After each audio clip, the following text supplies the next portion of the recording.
अस्सलाम वालेकुम रहमतुल्लाह। चलिए शुरू करते हैं आज की क्लास। आज की क्लास में हमें माइक्रोसॉफ्ट वर्ड पढ़ना है 2019। तो कल हमने फाइल मेन्यू को पढ़ा था ऑलमोस्ट प्रिंट तक, ठीक। आज हमें पढ़ना है शेयर, एक्सपोर्ट, क्लोज। सबसे पहली चीज़ जो है दैट इज शेयर।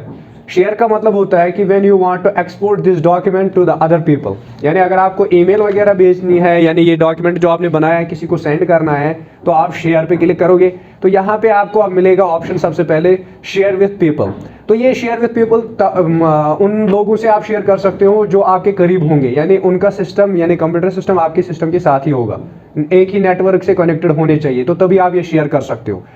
अगर आप ये शेयर करना चाहते हो तो इससे बेहतर है कि आप पेन ड्राइव यूज़ करो, पेन ड्राइव, तो पेन ड्राइव के थ्रू शेयर करो, ठीक है। इसलिए ये ज़्यादा इंपॉर्टेंट नहीं है, इसको रहने दो, ठीक है। वो शेयर कैसे करते हैं मैं बताऊंगा दूसरे तरीके से, जब हम फाइल ट्रांसफर प्रोटोकॉल पढ़ेंगे FTP, तो उस टाइम पे मैं बताऊंगा कि ये फाइल्स एक दूसरे से, एक सिस्टम से दूसरे सिस्टम में कैसे शेयर करते हैं, यहाँ ये लैपटॉप से फ़ोन में कैसे ट्रांसफ़र करते हैं, वो सारे में 3 तरीके हैं उसके FTP के, तो वो मैं बताऊंगा, ठीक है। तो अभी के लिए आप रहने दो। ईमेल तो मैंने ऑलरेडी आपको बताया कि ईमेल कैसे करते हैं, तो मैंने वो तरीका दिखाया ना। तो अगर आपको ईमेल डॉक्यूमेंट करना है आप वैसे ही करोगे, उस तरीके से। ईमेल करनी नहीं आती है तो ये हमारा गूगल में जाएंगे इस वाले अकाउंट में, और यहाँ पे आपको मिलेगा जीमेल। अगर आप फ़ोन से करना चाहते हो तो वहाँ पे जीमेल बना हुआ होता है ना, एक एप्लीकेशन होती है जिसका नाम जीमेल होता है। तो आप इसी जीमेल पे क्लिक करोगे, तो जीमेल पे क्लिक करने के बाद आपके पास इस तरह का पेज आता है, मेल बॉक्स का पेज आता है। तो यहाँ पे वो मेल जो आपको मिली है दूसरों से, यानी जो आपने रिसीव किया। अब अगर आपको यहाँ से मेल करनी है तो आप यहाँ पे करोगे कंपोज पे क्लिक करने के बाद यहाँ पे आपको लिखनी होगी मेल, किसको मेल करनी है। तो ज़रा बताओ अपना मेल एड्रेस बताओ। यही है 901। हाँ, तो ये मैंने यहाँ पे एड्रेस लिखा। आप देखो यहाँ पे हमारे पास मेल आ चुकी है, यानी इसकी पूरी ईमेल एड्रेस हमारे पास आ चुका है। अब यहाँ पे लिखेंगे सब्जेक्ट डॉक मैंने लिखा, यानी मैं आपको डॉक्यूमेंट सेंड करना चाहता हूँ। तो अब जब मैं अगर मुझे कोई टेक्स्ट भी लिखना होगा ना, तो मैं टेक्स्ट यहाँ से लिख सकता हूँ, यहाँ से मैं लिख सकता हूँ this is high tech software solutions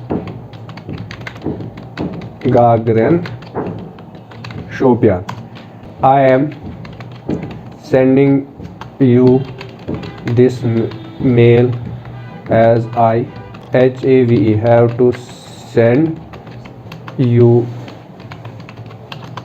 the document SHOPIAN। तो आ गया sending you the mail so that I can send you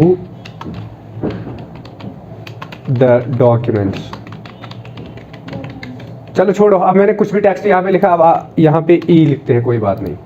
तो उसके बाद यहाँ पे अटैच फाइल का मतलब होता है कि अगर आपको कोई भी डॉक्यूमेंट इसके साथ ऐड करना है तो आप यहाँ पे अटैच फाइल पे क्लिक करोगे, अटैच फाइल्स। तो इस पे क्लिक करने के बाद आप आ जाओगे फाइल मैनेजर में। किस में आओगे? File manager. अब यहाँ पे अगर आपको कोई पर्टिकुलर चीज़ सेंड करनी है, जैसे कि हम जाएंगे यहाँ पे, और यहाँ पे एक फोल्डर है जिसका नाम है DCA, है कहीं पे DCA लोकल डिस्ट्रिक्ट D है ना, DCA कोर्स, सॉरी मैंने सारा फोल्डर ही कर, computer mouse PPT, power point presentation किसकी भेजी मैंने आपको, माउस की। तो यहाँ पे आप PDF सिलेक्ट कर सकते हो। PDF हमारे पास यहाँ पे फंक्शनल कीज़, ठीक है। फंक्शनल कीज़ में एज ए PDF आपको सेंड करूँगा। तो आ गई 2 चीज़ें यहाँ पे, जब तक ये लोड हो जाएंगी तब तक आपको वेट करना पड़ता है। तो हो गई दोनों, ठीक। अब मैं सेंड करूँगा, यहाँ पे सेंडिंग हो रहा है और मैसेज सेंड, ठीक है। अब अगर आप अपनी मेल चेक करोगे तो आपको ये मेल रिसीव हुई होगी। तो इस तरह से हम मेल भेजते हैं और इस तरह से हम अपने डॉक्यूमेंट्स भी सेंड करते हैं, ठीक है। तो बाद में चेक कर लेना आपको ये मिली है या नहीं। तो इस तरह से हम मेल सेंड करते हैं। तो यही है यहाँ पे ईमेल, ठीक है। तो इनको पढ़ने की ज़रूरत नहीं है, मैंने दिखाया ना कौन सा तरीका है, तो इनको पढ़ने की ज़रूरत नहीं है, रहने दो इनको। Then we are export is same as like share, but इसमें डिफरेंस क्या है, यहाँ पे आप एक्सपोर्ट चेंज करा सकते हो, फाइल का टाइप क्या करा सकते हो, फाइल का टाइप चेंज कर सकते हो। यानी यहाँ पे आप क्रिएट PDF XPS डॉक्यूमेंट्स बना सकते हो, यानी जो आपकी फाइल होगी उसको आप एज यहाँ पे PDF और XPS बना सकते हो। समझ आ रही है बात? तो इनमें से अगर आप यहाँ पे क्रिएट PDF करना चाहते हो तो यहाँ पे आप इसका नाम रखोगे और यहाँ पे PDF इसका एक्सटेंशन रखोगे, देन ओपन करोगे। समझ आया? तो इससे होगा क्या, इससे होगा वही जो मैंने आपको यहाँ पे बताया सेव एज पे। जब आप सेव एज करते हो तो यहाँ पे आपको एक्सटेंशन मिलता है ना यहाँ पे, तो आप यहाँ पे PDF सिलेक्ट करो तो बन गया PDF। समझ आ रही बात? तो इट मीन्स दैट कि we don't need to worry about this thing, हमें ये भी पढ़ने की ज़रूरत नहीं है। समझ आया? देन इसमें दूसरी चीज़ है चेंज फाइल टाइप, ये भी वही है, फाइल का टाइप चेंज करना।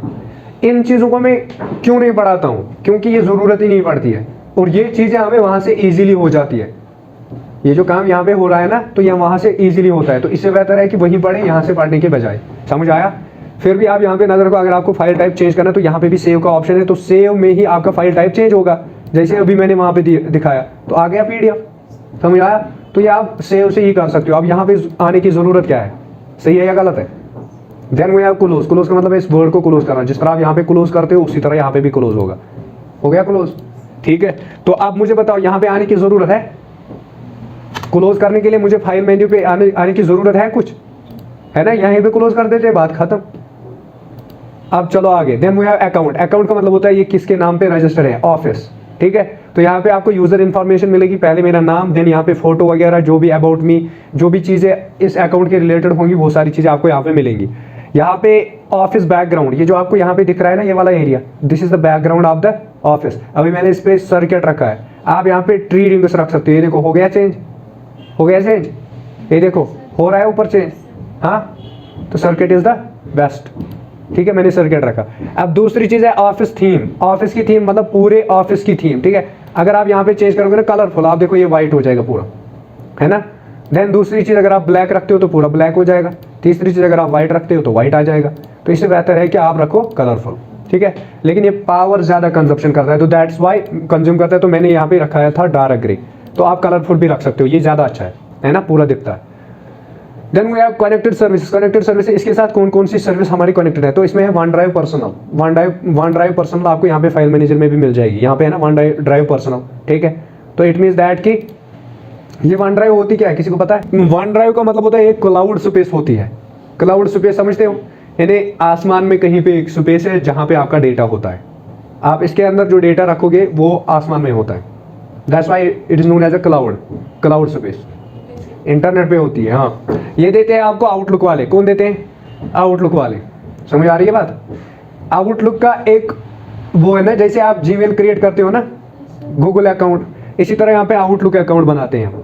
आउटलुक अकाउंट जब जैसे आप बनाते हो ना, तो माइक्रोसॉफ्ट वाले आपको एक फ्री स्पेस दे देते हैं, 1 GB। कितना देते हैं? 1 GB फ्री दे देते हैं। तो उस 1 GB के अंदर आप कोई भी डॉक्यूमेंट्स रख सकते हो। तो उससे क्या होगा, अगर आप ये सिस्टम यहाँ पे चला रहे हो, आप समझना बात को, आप यहाँ पे सिस्टम चला रहे हो, ये आपका सिस्टम है। ठीक, अब आपने वन ड्राइव के अंदर कोई डॉक्यूमेंट्स रखे हुए हैं, वन ड्राइव पे अपलोड करने से क्या होगा, फिर अगर आप दिल्ली की जगह कहीं पे भी जाओ, वहां पे आपको लॉगिन करना है अपनी आउटलुक अकाउंट, किसी भी सिस्टम में लॉगिन कर लो, तो वहां पे वो सारी चीजें मिल जाएंगी जो भी वन ड्राइव के अंदर होंगी। ये कहीं भी, ये इंटरनेट पे है। Exactly, that's why I said it is in clouds. ये क्लाउड्स में होता है कहीं, क्योंकि आप इसको कहीं पे भी खोल सकते हो। जो आपके फोन के अंदर है वो आपके पास है, लेकिन जो आपकी ईमेल के अंदर है ना, वो इंटरनेट पे है। आप कहीं पे भी जाके किसी भी फोन से कहीं पे भी लॉगिन कर सकते हो और अपना डेटा रिकवर कर सकते हो, वहां पे भी देख सकते हो। बात आ रही है समझ, है ना? तो उसी के लिए वन ड्राइव यहाँ पे यूज होती है। वन ड्राइव में वो डॉक्यूमेंट्स होते हैं जो आपको ज्यादा इंपॉर्टेंट, इसीलिए इसका नाम भी है वन ड्राइव पर्सनल, यानी जो ज्यादा इंपॉर्टेंट होते हैं। समझ आ रही है कुछ? लेकिन इसकी स्पेस लिमिटेड होती है। अगर आप इसको बढ़ाना चाहते हो, then you need to buy it, आपको ये खरीदनी पड़ती है इसके लिए स्पेस। देन वो यहाँ प्रोडक्ट इन्फॉर्मेशन। प्रोडक्ट इन्फॉर्मेशन का मतलब होता है कि यानी ये कौन सा प्रोडक्ट है, यानी कौन सी एप्लीकेशन है। तो ये ऑफिस में है, और यहाँ पे दूसरी चीज प्रोडक्ट एक्टिवेटेड, यानी ये जो प्रोडक्ट है, ये जो वर्ड है, ये लाइसेंस्ड है। क्या है? यानी ये फेक वेक नहीं है, ये एक्टिवेटेड। यहाँ पे अगर नॉट एक्टिवेटेड होता तो इट मींस दैट कि you can not use all the properties और the functions of this Microsoft Word. समझ आ रही है कुछ? तो यहाँ पे ये एक्टिवेटेड होना चाहिए। तो इसका नाम क्या है? Microsoft office professional plus 2019। समझ आ रही है? ये इसका नाम है। चलिए फिर then we have feedback. Feedback का मतलब होता है कि आपको ऑफिस कैसा लगता है इसके मुतालिक। आई लाइक समथिंग, मुझे कुछ अच्छा लगा, तो आप ये भेजोगे। ठीक है, यानी मुझे ये वर्ड अच्छा लगा, ऑफिस अच्छा लगा, तो ये भेजोगे। Then second thing is I don't like something, मुझे कुछ पसंद नहीं आया। तो जब आप ये इस पे क्लिक करोगे तो आपको पूछा जाएगा कि क्या नहीं अच्छा लगा। ठीक है, तो आपको वो लिखना है। नहीं, यहाँ पे स्क्रीनशॉट भी इंक्लूड कर सकते हो कि मुझे क्या अच्छा नहीं लगा। ठीक है, अभी हमारा पीछे क्या होम मेन्यू ओपन है, तो यहाँ पे होम मेन्यू को ही स्क्रीनशॉट आया होम मेन्यू का, ठीक। देन यहाँ पे इंक्लूड ईमेल एड्रेस, अपनी ईमेल भी यहाँ पे ऐड करोगे, देन सबमिट करोगे तो इनके पास चला जाएगा कि इसमें कोई प्रॉब्लम है। समझ आ रही है बात? That's called feedback. Third one इसी फीडबैक के अंदर, that is I have suggestion.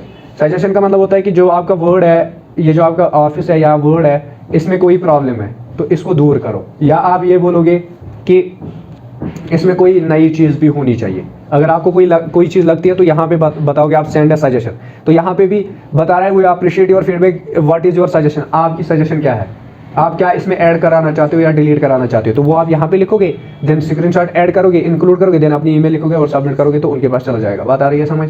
हाँ, फिर ये देखेंगे, अगर करने की लायक होगी तो करेंगे, अगर नहीं करनी होगी तो नहीं करेंगे, ठीक है। Last one is options. ये ऑप्शंस जो होते हैं ये प्रोग्रामर्स के लिए होते हैं, यानी जिनको पता होता है।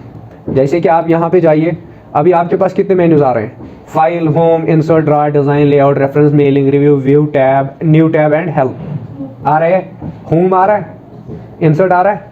देखो अब प्रोग्रामर क्या करता है, इनको जो है हम छुपा भी सकते हैं।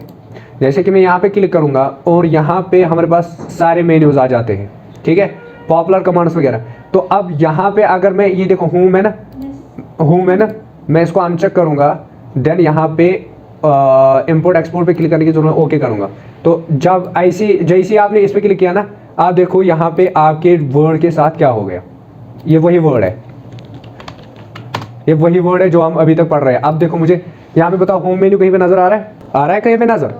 तो वो कहाँ गया? Home menu is the most important menu in Word. हर किसी सॉफ्टवेयर में होम मेन्यू इंपॉर्टेंट, लेकिन मैंने उसको गायब कर दिया। अब उसको वापस लाने के लिए मैं इसी पे फाइल पे क्लिक करूंगा और देन ऑप्शंस में जाऊंगा और यहाँ पे कस्टमाइज रिबन पे क्लिक करूंगा और यहाँ पे होम को वापस रीचेक करूंगा एंड देन ओके। अभी होम मेन्यू वापस आ गया, ठीक। आज से हम पढ़ेंगे होम में। होम में क्लिपबोर्ड है, क्लिपबोर्ड में आपको यहाँ पे 4 ऑप्शंस मिलते हैं, लेकिन अगर आप पेंट की बात करोगे, पेंट में आपको 3 ही ऑप्शन मिलते थे। एक तो पेस्ट का, कट एंड कॉपी, बस ये 3।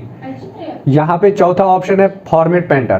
पेस्ट में आपको पता ही है, पेस्ट क्या है, पेस्ट का मतलब जो हमने कॉपी किया उसी को पेस्ट करना, ठीक है। तो यहाँ पे आप लिखो टेक्स्ट, क्या लिखो? टेक्स्ट। यहाँ पे मैंने डायरेक्ट टेक्स्ट लिखा। अब इसका साइज थोड़ा सा बड़ा करते हैं और इसका ये फॉन्ट हटा देते हैं। यहाँ से नज़र रखना अच्छे से, ठीक है। यहाँ पे देख लो, अगर मैं इस टी को सिलेक्ट करता हूँ एंड देन यहाँ पे कट करेंगे तो ये टी यहाँ से हट जाएगा, ये तो आपको भी पता है। वापस अभी मैंने कर्सर वहीं पे रखा है, मैं पेस्ट करूँगा तो ये टी वापस आ जाएगा। समझ आ रही है बात? हाँ, तो ये हो गया कट और ये हो गया पेस्ट। अब वापस मैं यहाँ पे पेस्ट में आऊँगा। अगर आप यहाँ पे देखो, उस दिन मैंने बताया था कि पेंट में हमारे, ये वर्ड में हमारे पास क्लिपबोर्ड होता है। अगर आप इसमें क्लिक करोगे ना तो यहाँ पे आपको जो जो चीज़ें आपने कॉपी की हुई होगी ना, वो आपको यहाँ पे दिख जाएंगी। आपने टी कॉपी किया था ना, तो यहाँ पे टी आ रहा है। अब अगर आप इस पर क्लिक करोगे ना, जितनी बार आप क्लिक करोगे उतनी बार टी आ जाएगा। आपको पेस्ट करने की जरूरत नहीं है, यहाँ पे क्लिक कर सकते हो। समझ आ रही है बात? यानी जो भी आपने चीज़ें कॉपी की हुई होगी वो यहाँ पे आ जाएगी। अगर आप ई को यहाँ पे कॉपी करते हो, नजर आगे रखो, ई को आपने कॉपी किया तो कितने आ गए? ई भी आया और टी भी आया, ठीक है। दोनों हो जाएंगे, ई भी हो जाएगा, टी भी हो जाएगा, जो आपकी मर्जी, ठीक है। तो जिस पे आप क्लिक करोगे वही पेस्ट हो जाएगा। समझ आ रही है बात? तो इसका मतलब क्या होता है? इसका मतलब है कि क्लिपबोर्ड के अंदर वो सारी चीज़ें आपके पास होती हैं जो भी आपने कॉपी या कट की हुई होगी। टी हमने कट किया था, ई हमने कॉपी किया, ठीक। अब अगर हमें इन दोनों को एक साथ में पेस्ट करना है तो हम पेस्ट आल पे क्लिक करेंगे तो यहाँ पे दोनों आ जाएंगे। अब अगर आपने यहाँ पे एक्स भी कॉपी किया है, क्या एक्स भी कॉपी किया है, तो अब देखो आप टी ई एक्स आ गए ना। अब आप पेस्ट आल करो, सॉरी यहाँ पे नहीं करना था, नीचे करना था। जहाँ पे अगर हम पेस्ट आल करेंगे तो आप देखो टी ई एक्स तीनों हो गए, पहले टी हुआ, फिर ई हुआ, फिर एक्स हुआ। समझ आ रही है बात? तो इट मीन्स है, अब अगर आपको ये नहीं चाहिए तो यहाँ पे आप इस एरो पे क्लिक करो और यहाँ पे डिलीट करो। अब हो गया एक्स डिलीट, एक्स हो गया डिलीट। तो इससे आप एक एक कर सकते हो। देन में आप क्लियर ऑल, यानी इन सब को हटा दो। समझ आ रही है बात? ये सारे डिलीट हो जाएंगे। आया समझ? तो यहाँ से आप क्लिपबोर्ड को क्लोज कर सकते हो। This is clipboard. आया समझ कुछ? हाँ, अब देखो यहाँ पे मैं इसके साथ टी भी ऐड करूँगा। ये मैंने टी ऐड किया। अब यहाँ पे आ जाऊँगा और इसका कलर और बैकग्राउंड कलर, ठीक, और साथ में इसका साइज, सॉरी इसका साइज ये देखो 72 नहीं, इतना ज़्यादा हो जाएगा, 48 किया मैंने, ठीक है। और साथ में इसको बोल्ड भी करूँगा और इटैलिक भी करूँगा। और इसका फॉन्ट भी चेंज करूंगा, वो मैं रखूंगा सेंचुरी। समझ आया कुछ? कितनी चेंजेस मैंने इसके साथ की? 4-5 की ना। अब ये पांच चीजें जो मैंने इसके साथ की ना, अगर मुझे ये एक साथ इस वाले के साथ करनी है ना, तो मैं इसके अंदर कहीं पे भी कर्सर रखूंगा। क्या कर्सर कहीं पे भी रखूंगा इसके अंदर। फिर यहाँ पे फॉर्मेट पेंटर पे क्लिक करूंगा। किस पे क्लिक करूंगा? इस ब्रश पे, फॉर्मेट पेंटर। उसके बाद जिस जिस चीज को मुझे ये कलर करना है तो वहां तक सिलेक्ट करूंगा। 1 सेकंड के अंदर ये उसको अब वैसा ही बना देगा। बात आ रही है समझ? ये ऐसा था ना, अभी तक ये ऐसा था कि नहीं? इसका ये फॉन्ट क्या है? एल्गेरियन है ना। साइज क्या है? कलर वालर कुछ है इसमें? कुछ भी नहीं। कहाँ है कहीं पे नहीं है ना। बोल्ड इटैलिक है? बोल्ड इटैलिक है ये? नहीं है ना। तो अब जैसे मैं इस वाले पे क्लिक कर रहा हूँ, आप देखो पहले फॉन्ट चेंज होता है तो ये सेंचुरी, और इसका साइज आप देख लो ये 28 है, इसका कितना है? 48। और ये बोल्ड भी है, इटैलिक भी है। और ये अगर आप देखोगे ये बोल्ड और इटैलिक दोनों नहीं है, ठीक है। और इसके अंदर आप देखो ये कलर, बैकग्राउंड कलर है ग्रीन एंड फ्रंट कलर है रेड, लेकिन इसमें कोई कलर नहीं है। अब अगर मुझे इसको भी इसी तरह बनाना है तो मैं यहाँ पे कहीं पे भी क्लिक करूंगा, फॉर्मेट पेंटर पे क्लिक करूंगा। अगर मैं खाली ई को करना चाहता हूँ, मैं ई को सिलेक्ट करूंगा, खाली ई का हो जाएगा, टी वैसा का वैसा ही रहेगा। यानी एक टेक्स्ट के ऊपर जितने भी चीजें हमने चेंज की हुई होंगी, जो भी उसमें टेक्स्ट डेकोरेशन हमने किया होगा, टेक्स्ट फॉर्मेट जो भी बनाया होगा, अगर वही फॉर्मेट हमें दूसरी जगह पे भी किसी और टेक्स्ट पे चाहिए होगा तो हम कर्सर पहले वहां पे रखेंगे जो फॉर्मेट हमें कॉपी करना है, पहले उस पर क्लिक करेंगे या उसमें कर्सर रखेंगे कहीं पे भी, यहाँ सिलेक्ट करेंगे पूरा, देन फॉर्मेट पेंटर पे क्लिक करेंगे और फिर जहां पे हमें वो करना होगा उसको सिलेक्ट करेंगे तो वो वैसा का वैसा बन जाएगा। समझ आया कुछ? है ना इजी? चलो बहुत बढ़िया, आज के लिए इतना काफी है।